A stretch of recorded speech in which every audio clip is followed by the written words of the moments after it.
যাকে দেখছিস সেটা ভানু সিং এর ভূত, আর ভূতের কোনো মৃত্যুর ভয় হয় না। ফাইনালি কৌশিক গাঙ্গুলি পরিচালিত, দেব শুভশ্রী অভিনীত ধূমকেতু ট্রেলার দেখলাম। তো ট্রেলার দেখার পর মানে আমার যে রিয়াকশনটা সেটাই ভিডিওর মধ্যে তুলে ধরবো। তার আগে বলি, আমি কিন্তু ইভেন্টে গিয়েছিলাম। ফাইনালি মানে আমি খুব নিজেকে সৌভাগ্যবান মনে করি, আমি কিন্তু ইভেন্টে অংশগ্রহণ করেছিলাম। এবং আমার রিয়াকশন দেব শুভশ্রীকে একসাথে দেখার পর, তারা যখন একসাথে একটা ডান্স পারফর্ম করলো, তাদের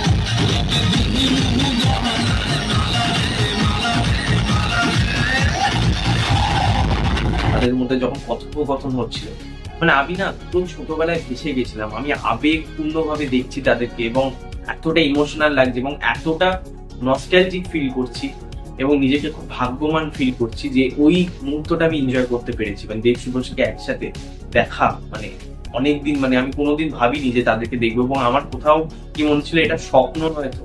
এতটা ভালো লাগছে তারা যখন পারফর্ম করছে, তারা যখন তাদের মধ্যে সেই কেমিস্ট্রিটা আবার দেখতে পাচ্ছি আমরা অন স্ক্রিন, সেটা এতটা ভালো লাগছে না, বলার মতন না। তো এবার যদি আসি ট্রেলারটার কথা, তো ট্রেলারটা দেবদা যখন শুরুতেই ইভেন্টেই বলে দিয়েছে যে প্রথমে টিজারটা দেখো, তারপর ট্রেলার দেখো। প্রথমে টিজারটা চালায় যথারীতি, তারপর ট্রেলারটা চালানো হয়। এবং সে আর একটা কথাও বলে দেবদা, যেটা হচ্ছে কোনো বছর এটা কোনো অ্যাঙ্গেল দিয়ে মনে হবে না যে এটা 10 বছরের পুরোনো সিনেমা। আর সেটা কিন্তু একদম সত্যি, আমরা দেখতে পাচ্ছি প্রতিটা ফ্রেমে সিনেমাটা যেভাবে ডিজাইন করা হয়েছে, কোনো অ্যাঙ্গেল দিয়ে মনে হচ্ছে না এটা 10 বছরের পুরোনো সিনেমা। মনে হচ্ছে যে একদম কারেন্ট ডেটে সিনেমা। কেউ যদি না বলে দেয় যে এই সিনেমাটা 10 বছরের পুরোনো, তো কেউ বুঝতেই পারবে না এটা 10 বছরের পুরোনো একটা সিনেমা।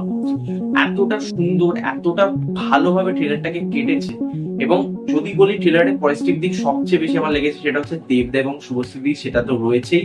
এছাড়াও সিনেমাটোগ্রাফির কাজ, গানটা যেভাবে ব্যবহার করেছে, যে দেখা হবে না সেই গানটা যেভাবে আর দেখা হবে না যে গানটা আছে, যেটা আমাদের নীলায়ন গেয়েছে, সেই গানটা এতটা সুন্দরভাবে প্রেজেন্ট হয়েছে ট্রেলারের মধ্যে, যে পোর্শনে আসছে সেটা এতটা ভালো লাগে।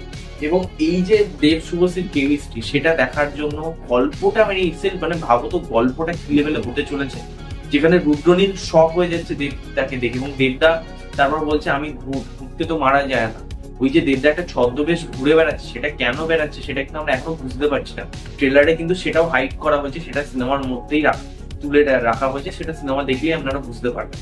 তো গল্প ইটসেলফ কিন্তু কথা বলবে এই সিনেমাটা, সিনেমাটা কন্টেন্ট কথা বলবে, আর কিছু না। যেমন একটা আইপি ভ্যালু দেব শুভশ্রী রয়েছে, কৌশিক গাঙ্গুলি ডিরেক্ট করছে, সেটা যেরকম আইপি ভ্যালু রয়েছেও, তার থেকেও বড় কথা হচ্ছে গল্প। গল্পটা ইটসেলফ এতটা ভালো, এতটা স্ট্রং, সেটা দেখবার মতো।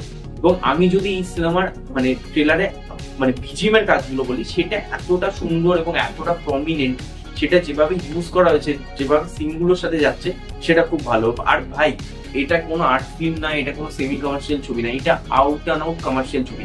হ্যাঁ, ডেফিনেটলি মাস ছবি না, বাট এর মধ্যে কিন্তু তুমি ইমোশন, তুমি একটা রোম্যান্টিসিজম, বা তুমি একটা হয়তো অ্যাকশনও একটা পেতে পারো।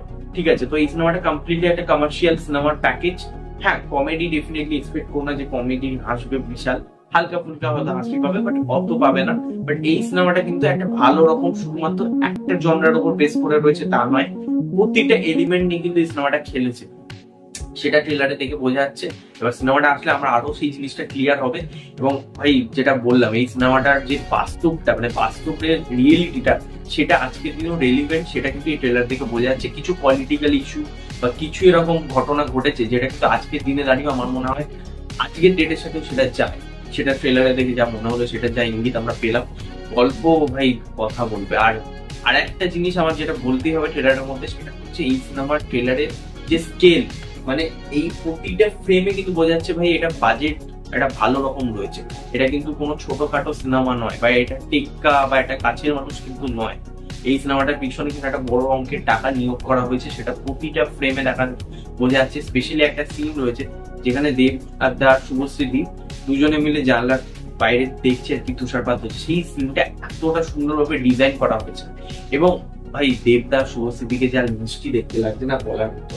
তোমরা জাস্ট দেখো, ঠিক আছে, মুগ্ধ হয়ে গেছি ভাই, মুগ্ধ হয়ে গেছি। এবার যদি নেগেটিভ দিকের কথা বলতে ট্রেলারে, একটাই ছোট্ট নেগেটিভ দিক আমার লেগেছে, খুবই সেটা হচ্ছে টিজারের কিছু সিনই এখানে রিপিট করা মানে এক্সটেন্ডেড করে দেওয়া হয়েছে। আমি জানি না তারা হয়তো গল্পটাকে হাইড করার জন্য এটা করেছে, মেনলি মেকারসরা তাই করতে পারে, তাই জন্য সেটাকে হয়তো তারা মানে আর কি বেশিভাবে মানে অন্য কোনো সিন আর দেখাতে চাইছে না, সেই সিনগুলোকে কাইন্ড অফ একটু এক্সটেন্ডেড করে দিচ্ছে। বিশেষ করে রুদ্রনীল এবং দেবদার যে সিনগুলো ছিল সেগুলো একটু এক্সটেন্ডেড রয়েছে। পরমব্রতকে কিন্তু কাইন্ড অফ এখানে খুব একটা মানে ট্রেলারের জায়গা দেয়নি, সেটা হয়তো তারা সিনেমার জন্য তুলে ধরেছে, তার কোনো ইম্পর্টেন্স ক্যারেক্টার থাকতে চলেছে। চিরঞ্জিত মানে স্যারকে তাকে যে এখানে সিনেমাকে যেরকম দেখলাম সেটা কিন্তু বেশ বেশ ভালো। দেখা যাক সিনেমাটা কেমন হয়, মানে আমি তো খুব আশাবাদী। আপনাদের ট্রেলারটা কেমন লেগেছে? অবশ্যই ভালো লেগেছে আমি জানি, তাও আপনারা কমেন্টে জানাবেন কেমন লেগেছে। আপনাদের লাইক করতে ভুলবেন না, সাবস্ক্রাইব করতে ভুলবেন না, ভিডিওটা ভালো লাগলে বেশি বেশি করে শেয়ার করুন, আর পাশে বেল ক্লিক করুন। নেক্সট দেখা হবে, ততক্ষণের জন্য নমস্কার বন্ধুরা, টেক কেয়ার।